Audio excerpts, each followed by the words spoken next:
Good afternoon, everyone. Welcome to Better Than Food Book Reviews. I'm your host, Clifford Lee Sargent. Great to see you as always. Hope you're doing well. Get that coffee. Welcome to my 5 favorite books of 2025. Delicious. From China. Chinese do have good coffee. Happy New Year. It's over.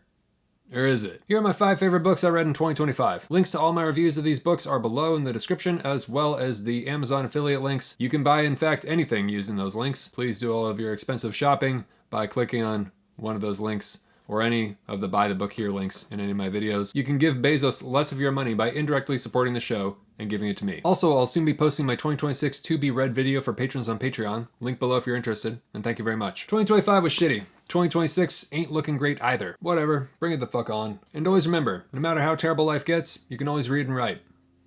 Unless you go blind and get brain damage, in which case, legitimately, I'm sorry. And please comment your 5 favorite books that you read in 2025, and if you'd be so kind, why you enjoyed them. Some of these books were sent to me by viewers and or patrons of the show. I'll let you know which ones, but all thoughts are my own. I'm skipping the omitted classics and obvious choices section this year because I read more classics than usual, and some of them made my top 5. But I will give you a list of the honorable mentions, starting off with The Unbearable Lightness of Being by Milan Kundera. This was a kind gift from my friend Armand. Thank you very much. And my wife got me a copy as well. Thank you very much, hon. It's a kind of philosophical love story about a doctor and his wife in Czechoslovakia during the time of the Soviet invasion. A quiet existential tale of love and betrayal, but not in the usual manner. It's kind of a sad, feel-good book. Next up, Naked Lunch by William S. Burroughs. Easily one of the strangest books ever written by the infamous and revered Reverend of Transgressive Fiction. Naked Lunch is an experimental novel filled with insane routines, as Burroughs calls them, sometimes featuring William Lee, a character based on Burroughs himself, and his disjointed adventures in Interzone, an area based on the International Zone in Tangier, Morocco, where Burroughs lived for a period of time.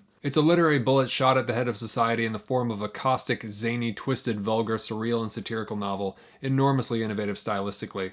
Worth a read, if just for Dr. Benway. Alright, next up, Technological Slavery by Ted Kaczynski. This is a collection of writings from the Unabomber on the dangers of technology, including his infamous manifesto, Industrial Society and Its Future. I don't endorse his violent actions, but Ted was not to be dismissed. While I had my criticisms, it's a disturbingly relevant read, and generally fascinating, even if flawed, you know? There were many things that stuck with me, such as his writings on what he calls the power process, as well as his discussion of freedom in his manifesto in paragraph 94. It's an unsettling read because of how much sense he makes. Of all the big tech figureheads out there today, I trust Ted Kaczynski more. Even if AI turns out to be a big nothing, which it might.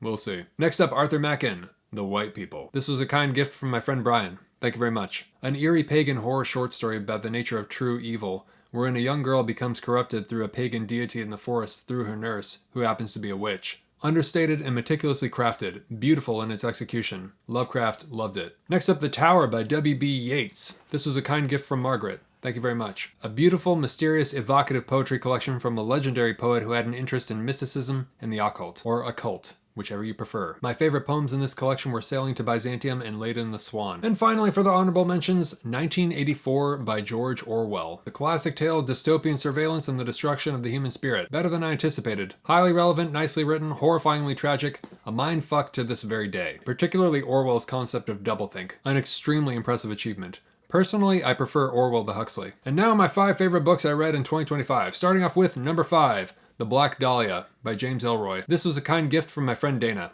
Thank you very much. Hard-boiled LA noir by a terrific crime writer centered around one of the most horrific crimes in American history, the Black Dahlia murder, which took place in the 1940s and to this day remains unsolved. The novel, however, imagines a solution to the crime and is one hell of a dark tale. I didn't care for the ending, but the 1940s LA atmosphere conjured by it is magnificent. Falls apart in the end, but fuck it, I really enjoyed this book. If you like true crime, Hitchcock, and bogey films, just do it. It's like The Big Sleep directed by Abel Ferrara. You can't go wrong. Number 4, The Adventures of Huckleberry Finn by Mark Twain. The book that started American literature according to Ernest Hemingway. A half-comedic tale about a boy who fakes his own death to escape his abusive alcoholic father and runs into his friend, a runaway slave named Jim, during his escape down the Mississippi. Together they embark on a series of adventures as Huck eventually decides he's going to try to help Jim become a free man. It's simultaneously a love letter to and a vicious critique of pre-Civil War Southern culture in the United States. As you can see in my review of it, I can barely talk about the best part without crying.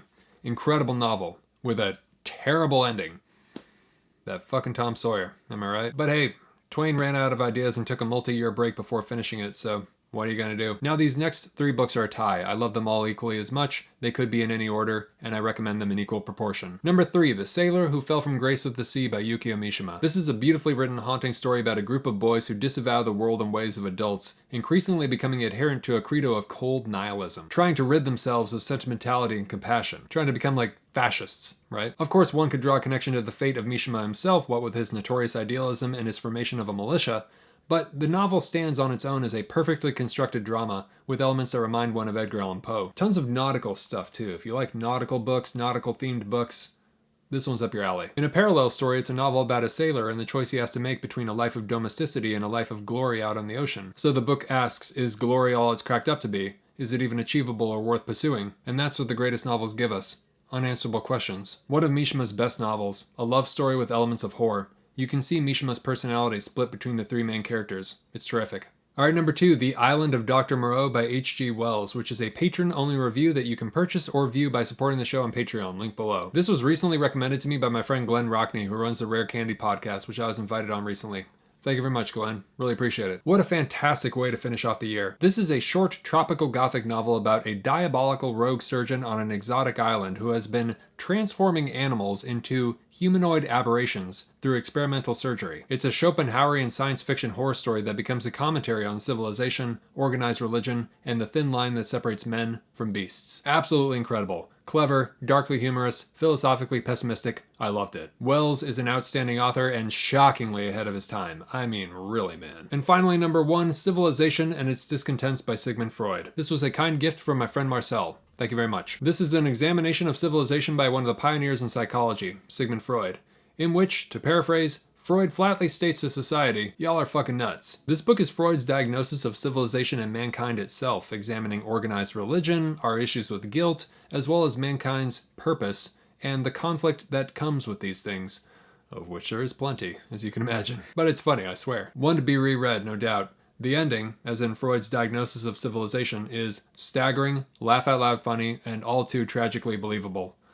It's kind of perfect. If one were to take it seriously, and I think one should, it's deeply unsettling and worth considering. One would not think that the book is a path to happiness, but in a strange way the book makes me quite happy, in that somebody of Freud's caliber just came out and said it. Thank you, Sigmund Freud. Thank you for not being a coward. And that's all I've got. All these books are worth your time, and I hope you enjoyed them as much as I did. Looking forward to another great year of reading and hoping you find your favorite book of all time in 2026. And I hope it's through this show. And if not, I don't know, clue me in or something, would you? Thanks. Please subscribe if you have not already, and hit the thumbs up if you enjoyed this, and always remember, die reading. Alright.